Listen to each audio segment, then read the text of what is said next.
Before we begin, I invite you to gently close your ears and focus on what remains when all external sounds fade away. It's like sitting in a quiet room, and after a while, you notice a subtle ringing or hum beneath the silence. If you listen closely, you'll start to experience this soft, constant presence, something that feels like the very fabric of reality itself. In quantum physics, it's said that everything is connected at the most fundamental level, and that everything we see is just a manifestation of deeper, unseen energy. What you are hearing, or rather feeling, is that same energy, that same field of potential. This subtle ringing is what we call the sound of silence. It's not just an abstract concept or some external force. It's the very essence of you. Everything we discuss in this session, and the ones to come, will be about this sound of silence. It is not something separate or different from you. It is you. This exploration is about realizing that the sound of silence is your own inner being, your most fundamental nature, the stillness from which all life arises. You are that, the very presence behind everything. Something happened, and a reaction occurred. Action leads to reaction, and the cycle continues in an endless loop, much like a robot operating on pre-programmed functions. What we often refer to as the present moment, is it truly the present? Imagine looking at a star in the sky. You say, "I am looking at this star," but in reality, you're observing something that existed perhaps hundreds of light years away. It might have ceased to exist billions of years ago, yet you perceive it as though it is still there. This raises the question, what are you truly seeing? You're looking at something that may no longer exist. Similarly, when you hear a sound, you're not hearing it in real time. There's always a delay, even if it's just a few microseconds. Yet you act as if what you hear is present, as if it exists right now. This habit of thinking and acting based on something that may no longer exist traps you in the past. But what is truly alive? Is it something that remains still or unmoving? Or is it that which is in constant motion, never settling into one state? Consider your own memories, frozen images of events from years ago. They're unchanged, static, locked in time, and yet they remain with you, giving the illusion of being alive because you continue to think about them. But in reality, nothing in this universe is still. Not even for a moment. Everything is constantly changing. This flow of creation never stops. Can creation itself ever pause? Can the process of creation and destruction ever cease? They happen simultaneously. Clouds form and dissolve at the same time, without any break. The same is true for every part of existence. In every second, things are being created and destroyed together. Life and death are intertwined, occurring in every moment without a gap. The mistake we make is not recognizing this. We cling to the body, thinking it's a constant, but in reality it's always in flux. Change is another form of death, constantly happening. The body is both being born and dying at the same time. But because we're attached to it, we don't see this truth. Instead, we become entangled in our thoughts. If we had the courage to see the truth that life and death are not separate but one, we would be able to live fully. Otherwise, we live in fear. The truth is that life and death cannot be separated. They are not opposites, but two sides of the same coin. Where there is life, there is also death, happening in the same moment. If you look closely, you'll see that nothing is truly still. Everything is in motion. Silence, or stillness, is not what we think it is. It's about being one with both the end and the beginning, recognizing that they are not different from each other. When a movie ends, what remains? The screen is still there, just as it was before the movie started.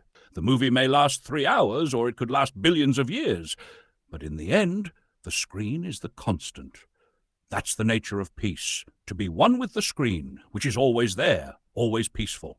The only way to experience that peace is to become one with it, to be who you truly are. Only then can you become one with death while still alive. And when you are one with death, you truly begin to live.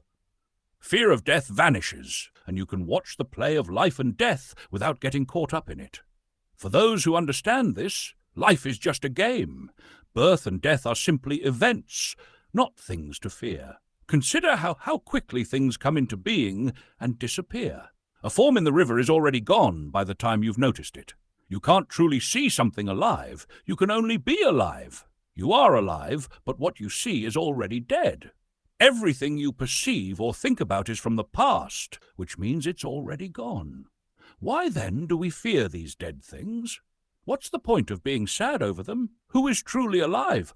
The one who sees, the conscious observer, is the only one who is alive. Whatever he sees, whether through the eyes, ears, or thoughts, is already in the past. This is the nature of creation. In order to see something, there must be distance between the observer and the observed. This distance introduces time, and in that time, what you're observing has already passed away. Even with the most powerful microscope, this gap remains. So what does this mean? It means that the one who is truly alive can see this interplay of life and death and understand it for what it is. Whether you grasp this or not, you are the conscious witness. Even if you wanted to, you could not die. Your physical form may change, but the essence that witnesses both existence and non-existence remains untouched. You cannot kill this essence because it is both alive and dead at the same time. The form, or the part, is only an idea, a mental construct. It exists only in the mind. The whole of creation is one indivisible entity, but our thoughts create the illusion of separateness. When thoughts cease, so does this sense of duality. You become one with the end, one with both life and death, and this is true peace. What is dead? Everything you can think of is already dead. So why fear it? Let the dead remain behind you. The one who is truly alive, the conscious observer, is never touched by death. You cannot kill what you truly are, and you cannot save what you are not. Yet most of life is spent trying to preserve this false identity. For example, someone might say, "I am a great person." But how can the infinite ever be greater? The one who says such things is trapped in a small way of thinking. In comparison to the vastness of creation, this notion is absurd. The very act of thinking this way is a form of foolishness. What is greater than the source of all creation itself? There's no point in attaching such labels or identities to yourself. True liberation comes from understanding that you are neither the body nor the mind. You are not bound by these limited identities. When you realize this, you are free from the cycle of attachment and liberation. You don't have to strive for detachment. You already are detached by nature. This understanding brings true peace. You are the conscious witness, the observer of both your existence and non-existence. The I that we often refer to is nothing more than a thought or a sensation. When the thought arises, I am, then you are. When the thought disappears, so does the I. But the witness that observes this coming and going of the I is always present. You are this conscious witness, and you are already detached. Look within and see for yourself. You are formless, beyond shape and form. The form can be destroyed, but the formless cannot be touched. There is no way to save a form, and there is no way to kill the formless. In this way, you are the witness to the entire world. You are not just one witness among many. You are the only conscious witness of everything that exists. Wherever there is perception, whether someone is looking, thinking, acting, or sensing, it is happening because of you, the conscious witness. This conscious awareness is not limited to your body. It pervades everything. Bodies and instruments come into being when conditions are favorable and cease to exist when conditions change. But the consciousness that animates them is unaffected by these changes. Think of a light bulb. If the bulb breaks, does the electricity die? No, the electricity is still there. Light may no longer shine from that bulb, but it continues in others. You are like that electricity, unattached to any specific body or form, yet the source of all life.